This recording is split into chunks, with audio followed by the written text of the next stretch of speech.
you ever wanted to grow your business and have some spiritual basis around it? Are you afraid if you can talk about this or not?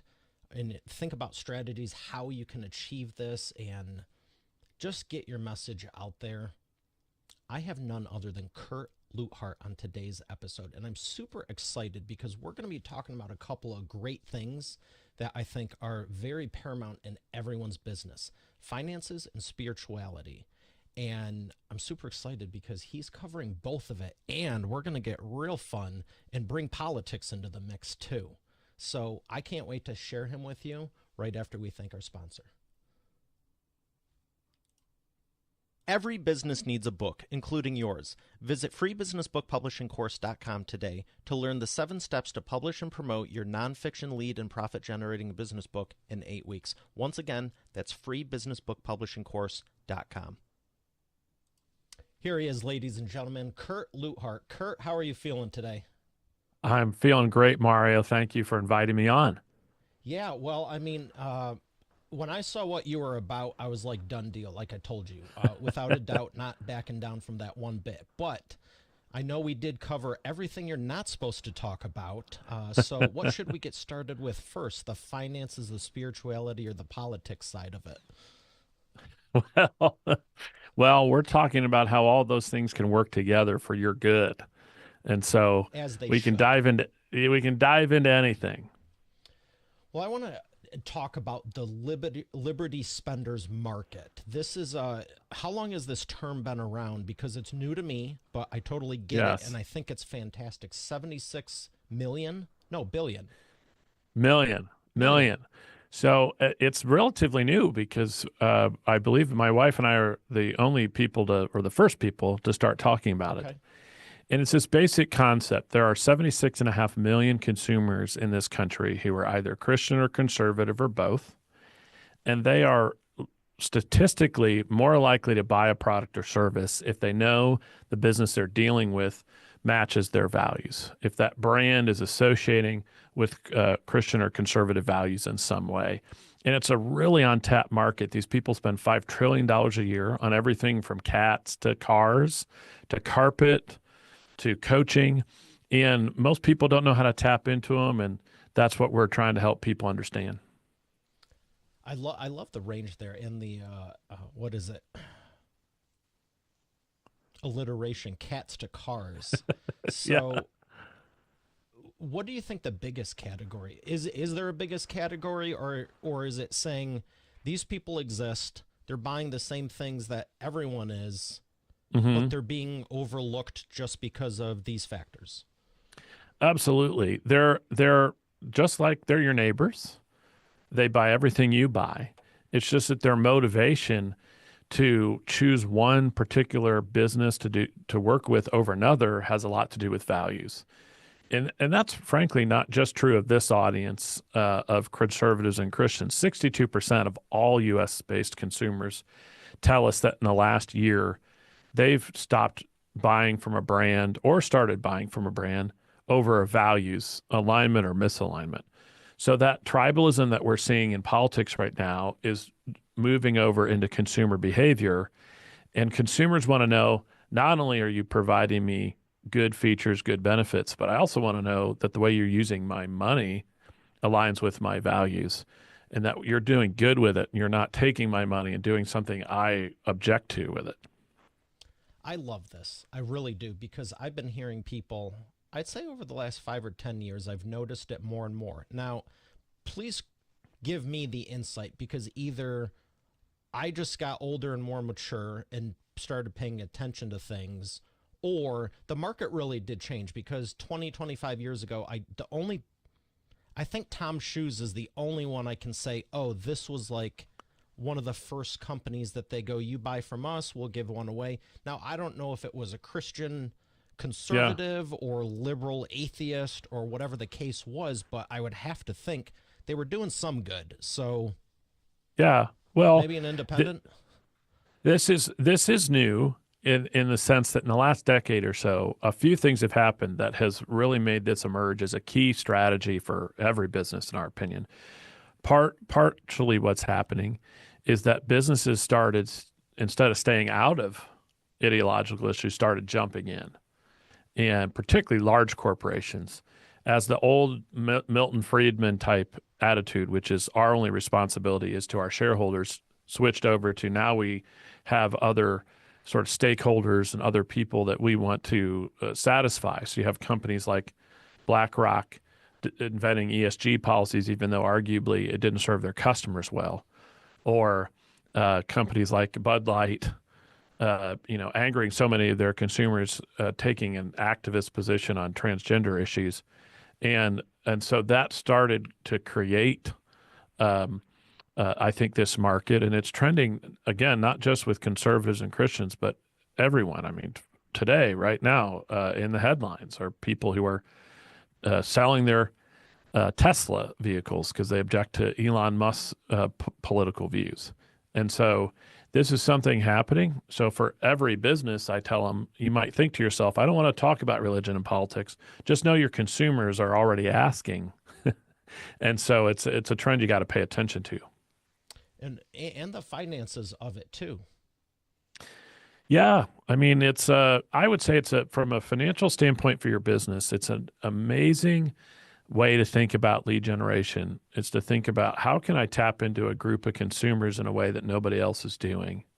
And so the opportunity is to create a differentiation for your business in a really tough environment, right? If you're in B2C or frankly B2B, sometimes it's really difficult in today's environment to differentiate from your competitors. Anybody, you can list your product on Amazon and Amazon will rip you off and copy it later. And either they'll do it or the Chinese will get to you before that. So how do you differentiate? You can differentiate on values and convictions. And the powerful part of that, the same reason we say don't talk religion and politics is the same reason why it's the most powerful thing to attach to with a consumer, because it's core to their identity. We switch our views on whole sorts of other issues quickly, but statistics and surveys show that people don't switch their political and religious values nearly as frequent, if at all, or ever. Most of us are basically hold similar religious and political views as we held when we were kids and our parents shared with us. So aligning with somebody on their convictions, particularly their political and faith convictions, is very powerful for a business. And you can see this in companies like, say, Chick-fil-A, which would be probably the biggest brand that's done such a great job with this, at $27 billion a year. It might be higher now, 35, but they're eating McDonald's for lunch. And there are Because no one consumers wants to today. eat McDonald's for lunch. Yeah, well, exactly. And it is in part because their chicken sandwich is better, arguably, but it also has to do with the fact that they've generated an exceptionally loyal customer who's very family values oriented, very faith oriented, and they will stick with Chick-fil-A through thick and thin, not just because they have a good chicken sandwich, but because they believe in the values that their company exemplifies. Hobby Lobby is another great example. I mean, they only do $7.5 billion, right? I mean, they employ 35,000 people. And by the way, their approach to this market's very different. Chick-fil-A doesn't advertise faith forward. Their advertisements are two cows on a billboard saying "eat more chicken," right? Whereas Hobby Lobby is actually a little more forward about it. They run ads with on Easter and Christmas with Jesus in the ad. So they're really forward with it in their marketing. So there's also multiple strategies to tap into this Liberty Spender audience, but they're big, successful business. Then there's lesser known businesses like Patriot Mobile, which is taking on the biggest companies in the world: Verizon, Sprint, T-Mobile, and whatever else, AT&T. And they've built a probably $200 million wireless phone company by saying they're America's only conservative Christian wireless provider. You have Every Life Diapers. You've got Public Square, which is attempting to be a sort of Amazon for conservatives. Black Rifle Coffee would be another company that went public for $1.7 billion. And what's their innovation? I mean, there's a coffee shop at every corner. I mean, it's got to be the most ubiquitous product in the country. How do you build a $1.7 billion brand? And the answer is you build it by aligning with people on their convictions. And for Black Rifle Coffee, it was military and veteran support, right? And this is a powerful strategy. A lot of people completely look past that. Your business ought to be paying close attention to. So it sounds like now people should lean into it and not away from it, is what I'm hearing. Yeah, people are scared to lean into faith and politics a little bit because they're afraid of marginalizing people. But there's 76.5 million of these liberty spenders. So, any business that's listening right now can find a profitable audience within 76.5 million people. Yeah. Most of them don't need even a small fraction of those customers. The I was just idea about is, to say, if even if you had 1% of that, yeah, exactly. And I tell you might be people, doing okay. yeah, it's better to be something to somebody than everything to nobody. Mm-hmm. So it's better to have raving fans, 10,000 raving fans who believe in everything you do than try to appeal to everybody. And you just you're not appealing to anyone in that respect. So Would you say it's that's one of the, business's biggest problem is they're trying to be all things to all people? yeah, I mean, I think the biggest and sort of counterintuitive thing I tell people is, we're a marketing agency, best way to look at us. And um, for 20, 30 years, the common thought in marketing is that everything's about eyeballs and attention.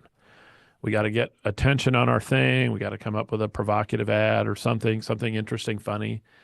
And the getting attention is increasingly easy these days. You can get in front of millions of people on social media, sometimes for almost no money at all Yeah. these days. But trust is what is so difficult to build. So I think the biggest mistake that most of these businesses are making is they're going after eyeballs, and what they really should be going after is trust.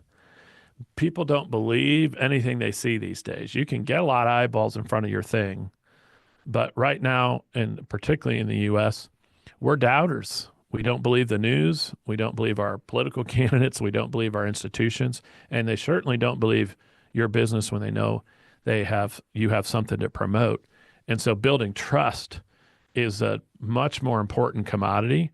So the biggest thing is forget eyeballs and start focusing on how can I create trusting relationships with people, because that's when they buy. And that's on both sides of the aisle, too. Yeah. I mean, and it doesn't matter. This strategy of appealing to convictions could work for a business who's better aligned, not with Christians or conservatives, but maybe with people who are progressive or more left wing. It could work. I just don't know that audience well because I've worked for 20 years in Republican politics before all of this. So I know that Christian and conservative audience intimately and have access that other people don't have, which is why we focus on that. But it works for others. Patagonia is a good example of a business that wants to work with progressives and liberals and traditionally shuns conservatives and others. Yeah, and I remember hearing long ago the marketing behind it is polarize your audience. Sure. I mean, that's how you, to some extent, win friends. Is not only do your customers know what they're for, but they also know what they're against. Yeah. And Like-minded, and that's the whole. I think we're around it more with business or whatever, but what happened in school, what happened in college, what happened in the workplace, like you're around people that are similar, that have the same values. I mean, if we want to go have a burger or something and someone's only wants salad, well, that's cool. I mean, come along and vice versa. But at the same time, if you go, hey, we go to a steakhouse every Friday, by the way, I'm available, to discuss business and stuff, at some point they may or may not,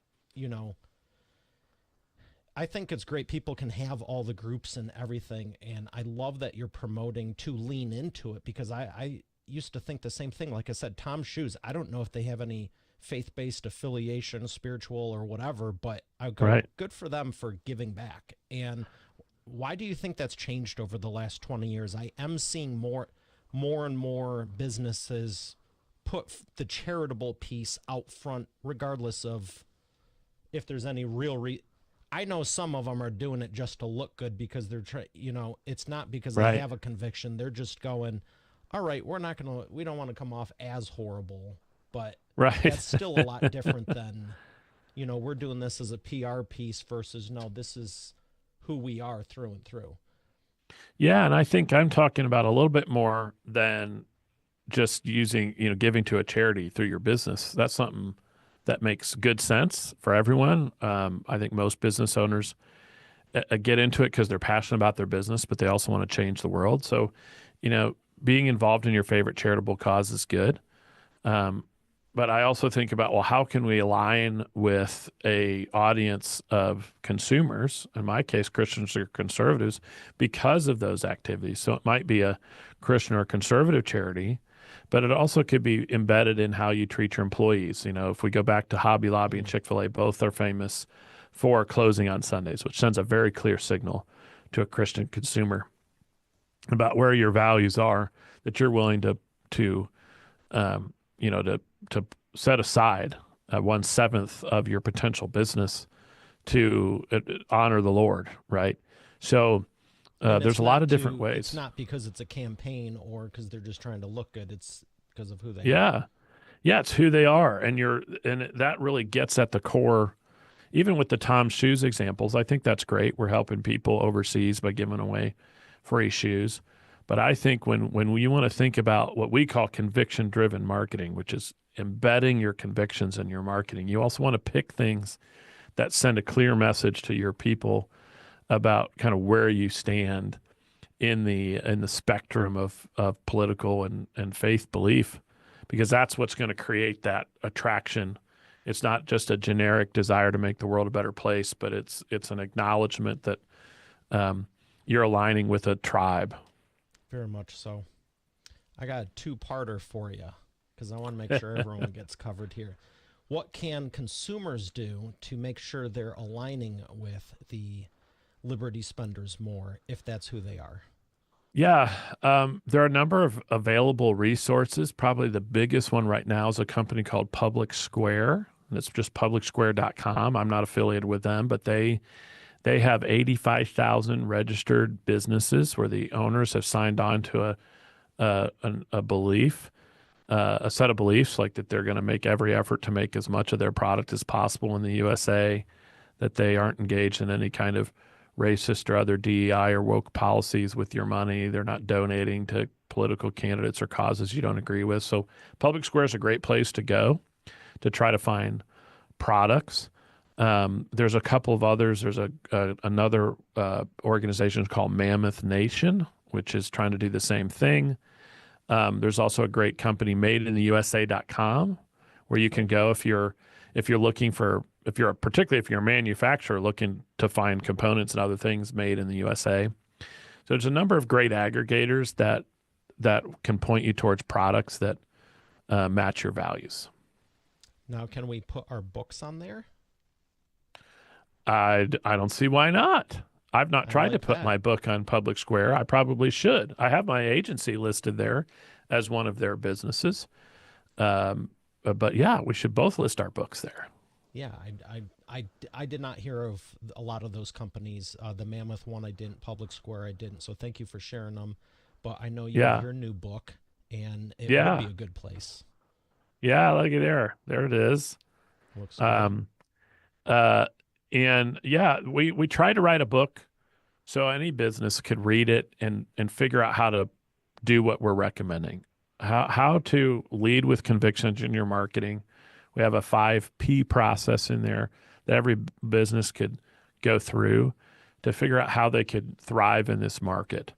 Um, and there's a lot of great examples in there, but I also made it a quick read, right? No good entrepreneur has 3 hours several times a week to catch up on a big, thick, meaty book. It's about 125 pages. If you got an hour and a half, 2 hour flight, you could probably get through it.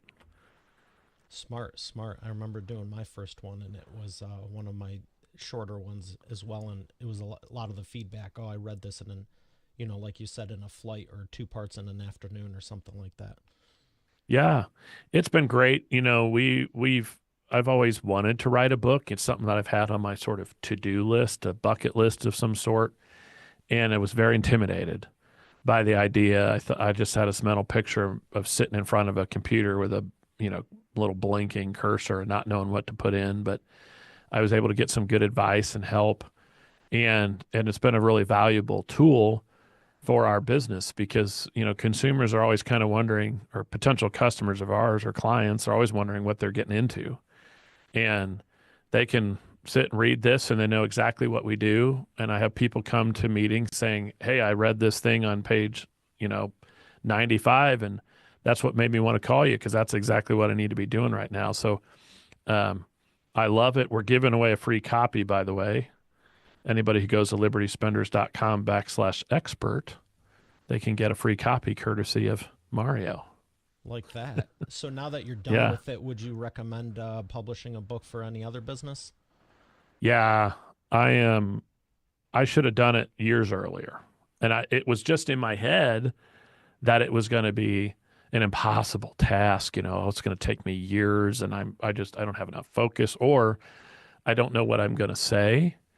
But when I got started and I got some good advice, some good help to help organize it, it actually wasn't as hard as I thought. I actually got it done in about 60, 75 days. Oh, wow, impressive. And yeah, and within, 2, 3 weeks after, I'd already gotten my first person prospect who called me and said, "Hey, I read your book back to front to back. I gave it to all my senior staff and said, we got to hire these people." And it was actually somebody who I had sent a book to this person's dad who said, "Hey, you should read this." And then here we are. And so it immediately had a great return on investment. That's the fun part is someone reads your book, they pass it along, or someone reads it, they buy another one for someone else, and it's like, where'd this come? We just got a lead yesterday. I'm honestly still trying to figure out if it was from like one of the five sources, and I'm like, I'm gonna figure it out. But I think it was from a Well, video someone shared. yeah, that was the most fun moment of writing the book was the first time we had somebody reach out to us that I had no clue how they found us and they had read the book. And I thought, boom, right? This isn't Mm-hmm. just somebody who might have bought from me anyway. It was somebody who would have never heard of me had they not seen this. And that was just really satisfying. And that's where the fun of this comes, because I know with marketing, I could talk about UTMs and pixels and all this, and you'd know what I'm talking about. But the fun part is when some of it's so organic and it just starts going. It's like, how are you, like, unless you put air tags on every single book. I've actually been trying to brainstorm how we could GPS every book, but I'm like, this wasn't from an ad that clicked and they went through a funnel. It was you just given the book, and I'm like, well, cool, I want to help them either way, but also kind of like, this came from somewhere. Like, Yeah. where's it Yeah. from? So looking Exactly. forward to talking with them. But the They said, beauty is, I saw this on page whatever. That was what was awesome. Like they yeah, came quoting my own stuff. and you can use that for so much. I tell people, I think it's page 75 in mine. It's the book structure outline. Like if you're Yeah. writing it, you might have all this stuff, but it's like, how do you know what the front matter is, back matter, preface, epilogue? Like what's the right order? I believe it's page 75 or 6, 74, 5 or 6. It might be Hmm. all three of them. It starts and finishes and stuff like that. But that's the beauty of sharing the information. So I'm glad you're getting it out there in so many different ways. You're doing the podcast, you're doing the book, and people overlook that too, because they think the podcast is one way, the videos are another, and the book is a third. No, there's your message, and then there's the different mediums throughout all of it. And you'd be dumber than a doorknob or a rock or whatever to only be using one of them, especially after the message is refined as much as in a book. Yeah. Well, I'll tell you, they work together very well. And to your point, and I first, somebody had been suggesting multiple times we ought to have a podcast. I kept kind of putting it off and not sure I wanted to do it. And we finally agreed about a year ago. So we're coming up onto a year. We'll have almost 52 episodes here in the next, by the time Congratulations. yeah, thank you. By the time we end April, I think. And we decided to to go ahead and give it a try. And I liked it at first, and then I didn't like it for a little while till we got kind of a system together. And now it's just such a valuable tool for establishing some authority in the market, having to be on a split screen with experts like Mario is great for establishing authority. But also, the podcast has been awesome for meeting people. And, it's hard in this environment to get, an hour with somebody, particularly somebody you've always wanted to meet or maybe find a way to do business with. And offering to promote them on your podcast is a great way to build a relationship. And so that's been another unexpected thing. I didn't really think that when I started the podcast, but the kind of relationship building has been so powerful. And the time, I'll throw in time leveraging too, is one that I appreciate. As much as I fly and do travel, you don't need to fly halfway around the world just to talk to someone for an hour. Yeah, not at all.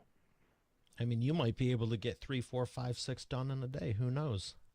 Yeah, well, I regularly do that. We do. I kind of pack them together. We do them on Wednesdays now, and I used to, kind of spread them out during the week, and I found it was better to do them all on one day. And so, we I think tomorrow we do 3 episodes tomorrow. Very cool. I want to come back to the second part I was going to ask you. Well, I am going to ask you, and I am going to ask you the second part. So I asked about the consumer side. How can consumers find and take advantage of this most? But let's go to the business side. How can businesses lean into this more? Is it with their marketing? Is it searching it out? Is it saying tomorrow? No, later today, because whenever someone's listening to this, they could go, you know what, today's the day, and I'm going to change everything around to say, here's, take a very firm stand in it. Do you advise doing that? Do you advise getting a group of people together and say, hey, let's throw each other business and push this out that way? What's your suggestion? Yeah. Well, so as a business owner, of course, we tried to write our book in a way that you could read it. We'd love for you to call us. We can help you. But even if you don't, you can get a lot from the book. We, for a business owner, the first thing I tell them is the first thing they got to do is become comfortable with the idea that they can talk about faith and politics, religion and politics publicly from their business, and that it's perfectly natural, and a lot of people are doing that now. Outside of that, what we try to teach people to do is we know there's an audience out there who really wants to do business with you, no matter what you're in, and really are keen on, okay, I want to do business with a conservative business owner or a conservative business. So they're out looking. You'd be surprised simply by being willing to acknowledge some of your faith and value statements on your website, for example, how much that might attract you. But what we'll do, and what we do in the book is we take people through a 5P process. We talk to them about the people that they need to target, what they look like, what they care about.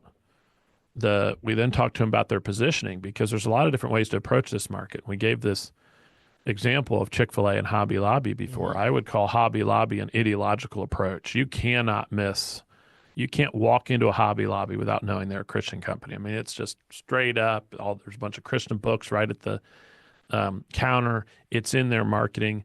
They have a very ideological approach. It's even sometimes a little partisan. Then you have what we call an issue approach, where you pick an issue that this audience cares about. And that's the Black Rifle Coffee example. Black Rifle Coffee never said anything specific about their politics. They don't endorse candidates. They're not saying rah, rah Trump or rah, rah Harris. They say, look, we care about the military. We care about veterans. Black Rifle Coffee, would sort of tend to lead you to some beliefs they might have about gun ownership. But it's very just issue oriented. In theory, those issues are not terribly controversial. It doesn't matter whether you're right, left, or center. You probably support veterans, but it sent a very clear message. And their marketing is very like, let's blow some stuff up in an ad. Pretty cool, huh? Uh, and then we have companies that are just straight up market fit. There are some products you don't need to tell anybody what your ideology is. They get it when you start. Um, and so we take people, if you read the book, you'll learn about people, how to position yourself properly, and then how to tell a good, passionate story about it. Um, this audience of Liberty spenders, they care about authenticity. They're going to pick up on fake right away. So if you're saying we're a company driven by Christian or conservative values, and that's not true, and that's not real, they're going to pick up on it. They also receive all the same attention-getting marketing efforts that we were talking about earlier. So to earn their trust, you've got to be able to tell your story, and we call it a passionate story. Something you got to tell it in the right way. And then we take people through proof. We're a big believer in testing. We like to test what we put out there. So many businesses spend tens of thousands, sometimes hundreds of thousands of dollars on marketing. They've never tested to know if it works until they get the result or not. It's like that old adage, 50% of the market advertising is working. I just don't know which 50%. Exactly. Exactly. We have a really cool process. We do internet-based panels where people can watch your ads and rate them in real time.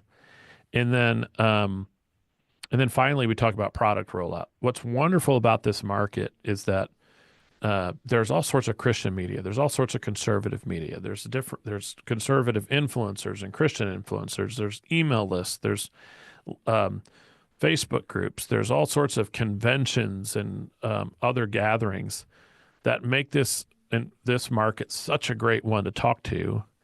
And knowing how to do that, knowing where to go, who to talk to, is such a big part of the fifth P, the product rollout, how to do that right. So I don't know if that was a perfect answer to your question, but that's how we outline it in our book. It was, because I was going to ask about the 5 Ps either way, so everyone knew what they were, and you just rolled right into it. And it's kind of surreal. I got to be honest. I'm loving this, because a lot of this stuff I'm like, oh, I should ask this. You're just going into it. And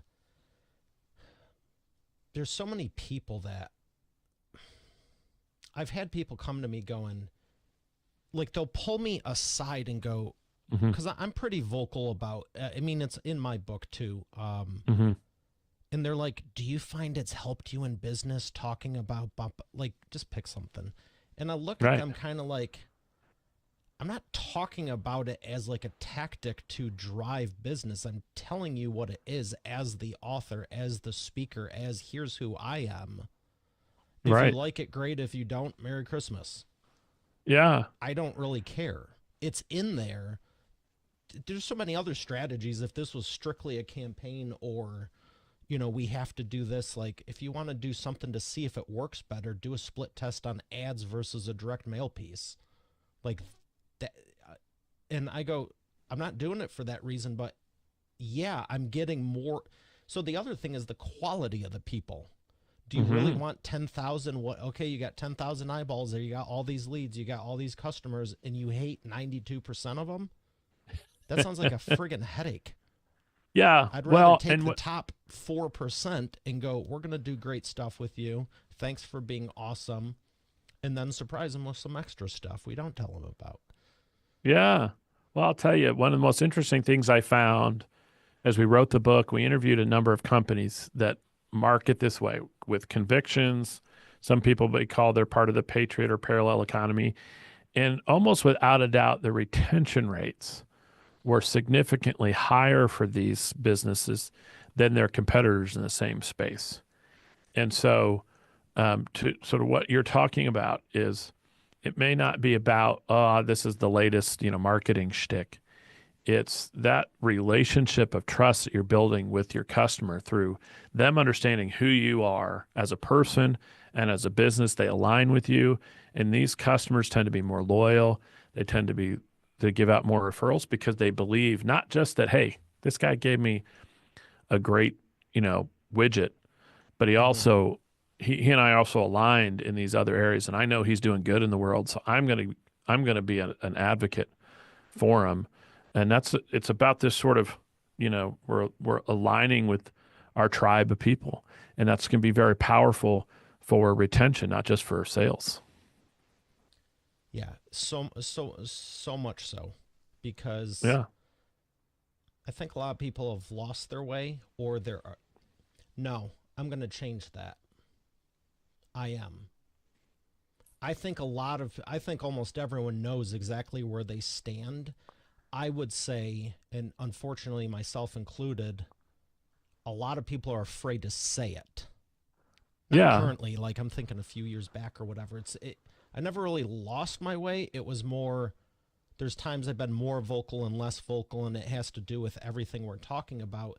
And I think some people, because I'm more vocal than most, and or some, I should say, there's still some people that inspire me like you. You're very, it was very clear. But I'll tell you what, like I said at the beginning, that's why I looked through and talked with the team, and I go, absolutely.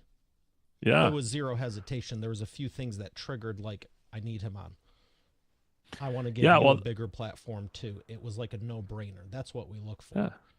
Let, and let me tell you something. This is the message I want for businesses. If I had said, "Hey, I got this new marketing shtick," Oh I'd have yeah. been one of thousands of marketing people that would have come across your desk, right? If any of you steps out your front door, grabs a stone, and throws it in any direction, you're going to hit somebody who purports to be a marketer.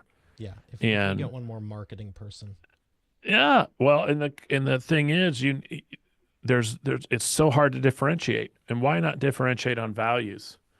Um, I lo- I it I like it. I love it actually. it's powerful as a strategy, and it's a tool we learned from politics. We didn't get into this much, but for 20 years our primary business has been electing politicians all over the country. We've also done some cool international stuff, but for another day. Oh fun. And what you learn in doing political campaigns is it's very counterintuitive, but most people think politicians win by getting, like, for example, Donald Trump wins by getting people who voted for Obama in 2012 to turn around and vote for Trump in 2016. It's not really that. It's Trump energizes a totally different group of people who never showed up before to show up in much bigger numbers. And so the winning presidential campaigns, winning national campaigns is about turnout. It's about inspiring people. It's about getting your base enthused. And I feel like the same thing is with consumers. You're sitting here fighting a battle, trying to win on, well, Attention. I'm 10% better. When in reality, there are people who align with you. Get them to the polls. They're just Run up the staying score. quiet. Yeah, run up the score with these folks. That's how. That's why Donald Trump, love him, not love him, whatever, is such a powerful figure in American politics. His audience and his base feels like he fights for them every day. He's taken all sorts of hits for them. He's been prosecuted unreasonably, whatever that belief system is. He has run up the score with those people. They would walk over cut glass for Donald Trump.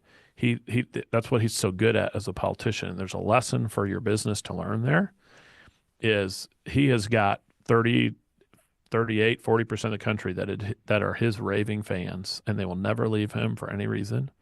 Your business can be the same way. You can have a group of people who are your raving fans who are going to stick with you through thick or thin, who will invite their friends to join you. If you just learn to run up the score with that sort of base consumer and not worry about the rest of these people over here, you might alienate along the way. I appreciate everything you're saying. I wish we had more time, and that's a great point because there's only one set of customers, and it's someone's going to influence them either way. Why can't it be you? Yeah. I think that's the strongest part of marketing is an influence, and why I love doing the publishing with people because it gives them the voice versus some 140 characters or something to just this is your one shot that's going to disappear in 62.8 seconds. Like Right. if Right. you got someone that's fickle, let them go to the competition. Like find the person who we have someone that's been with us since 2009. I'm thinking about why is that? Who would Yeah. you rather have? I mean, I know what I like, so I wish we had more time. I do have a couple of quick questions for you, though. One, what would you say is the fastest path to the cash? Fastest path to the cash, trust, trust, trust, and more trust. Love it. Um, Absolutely. Number two, What is the biggest problem you see your prospects making and the fastest way for them to fix it? Um, the biggest problem I see them making is that they are afraid or unwilling to differentiate themselves. They're fighting in a rigged war where they're mano a mano equal with all their competition. They've not found a way to create a market that only they represent, and that's the problem we're looking to solve. Number three, what's the best way to maximize lifetime value? I go both differentiation and trust. I combine those together. People trust you because they are aligned with you on their convictions, so they're going to stick with you through thick and thin, and they understand how you're different from your competitors. I love it. Everything you're sharing. Thank you for sharing it. Where would you like people to learn more? Well, check us out at www.libertyspenders.com and go to libertyspenders.com/expert. You can also get a PDF version of our book and go while you can. I don't know how long we're going to keep that free version up. We've been live with our book for a few months now, and I think we might go to just paid. So I'm just warning people, if you're hearing this, jump on there right away.